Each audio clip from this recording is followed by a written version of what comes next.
the minds not only of students or potential students, but recent graduates, and of course their parents and grandparents and everyone else.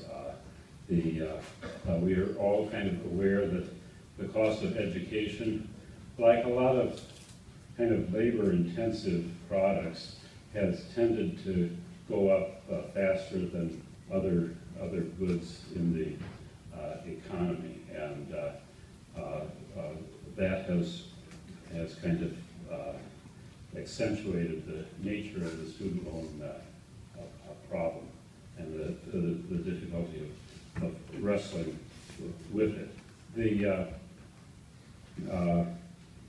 thing I'd like to talk about a little bit is that this is something that when I was in school, it's a long time ago now, was not a particular problem. You can Google almost anything.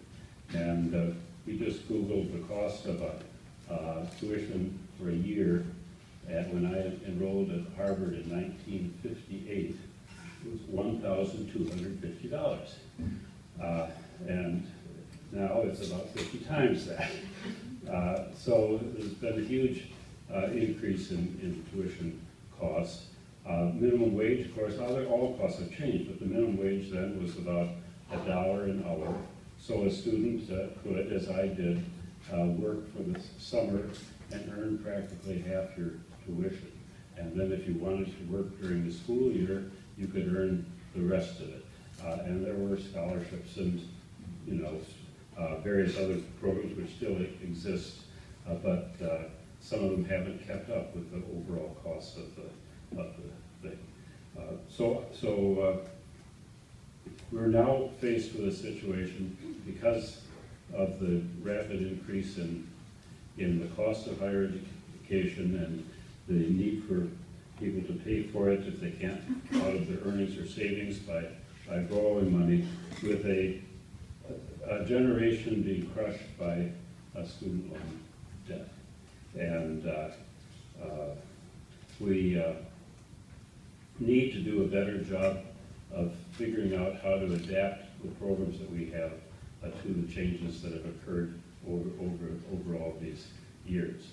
Now, I used to quote something that Albert Einstein said, which made a big impression on me when I was a little kid. And he was asked what the most powerful force in the universe was, and he replied, compound interest. And if you're in a bankruptcy law, you know what I mean. If you're on the wrong side of that curve, you get into the death spiral, and it becomes impossible to get out of it. But there's another quote that's maybe a little more applicable to the situation we find ourselves in, which says that if Einstein was asked what he would do if he was given an hour to solve a problem, and he said, well, if I was given an hour to save the planet, I spend 59 minutes defining the problem and 1 minute resolving it. And so I think what we've been trying to do on our committee and working in the student loan area is to just really stand back and look at what it is that we have been doing and how it relates to the problem that we're confronted with. And we've had federal aid for students, but for a long time, going back, we all know about the GI Bill, and that transformed a whole generation and enabled people to get higher education and become professionals and productive people in the middle class. And people thought when World War II ended, it was going to be a continuation after the war of what had been before, the Depression. People were very frightened about what would happen in the post-war world, and the GI Bill and other programs transformed the economy. They didn't really pay a lot of attention because they didn't have to, because of the low tuition or the fact that it was an aid, actually, program to the military, to the issue of repayment. And what was done, we take sort of for granted now. They adopted the repayment framework that we follow with, I would say, a home mortgage. You borrow an amount, and then you have a fixed monthly payment for the life of loan, and you have various options as to how long you want it to be and what fixed rate and all the rest of it. But it's a fixed monthly repayment framework. That does not conform at all very well when you put the situation under pressure with the income stream that college graduates face. They don't face a lifetime of fixed monthly income. They start out often having to work or having the opportunity to work as interns or part-time or just trying to acquire additional skills to get into the workplace, and then at part-time and working for these service agencies and working at lower pay, and then over time, as they get their bearing, start making substantial, sometimes very substantial amounts of money. But in the meantime, there are those fixed monthly payments that they've assumed, well, they're in college to pay for their education, and they're just not manageable. Federal government has attempted to come up with programs to deal with that. There are consolidation and income contingent repayment programs, but they're basically bureaucratically centered and very difficult for students to stay on top of. You've got to cut to every time your pay changes and so on, you've got to make changes in the paperwork.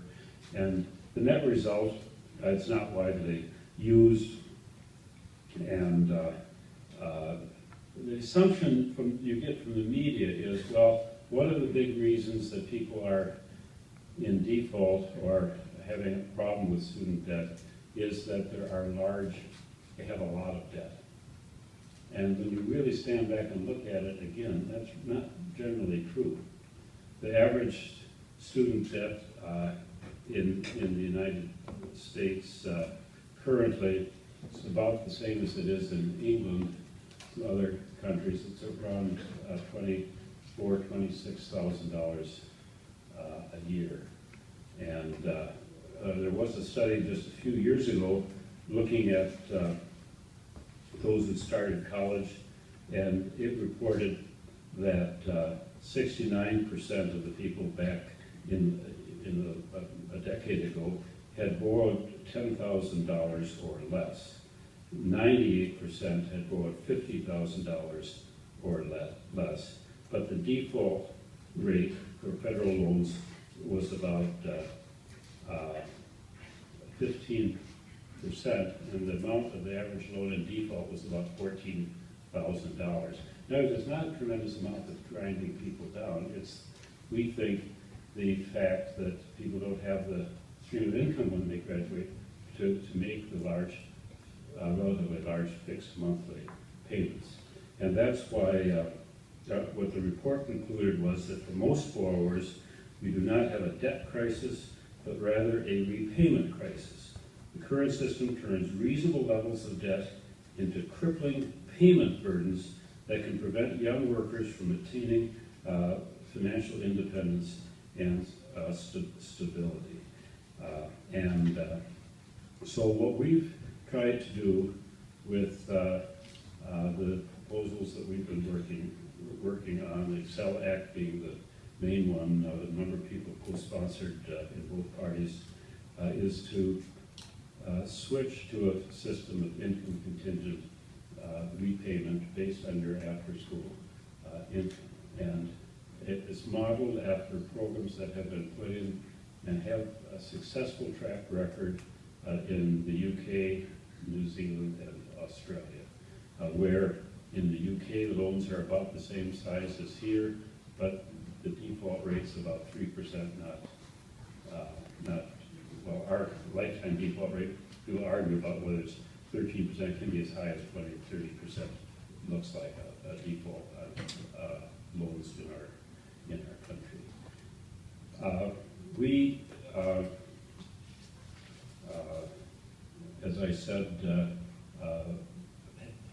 have made a number of other changes in this proposal to not get rid of any kind of subsidies, but instead to target support based on proven need rather than just assumptions. So what we do in our legislation is provide for income contingent repayment. All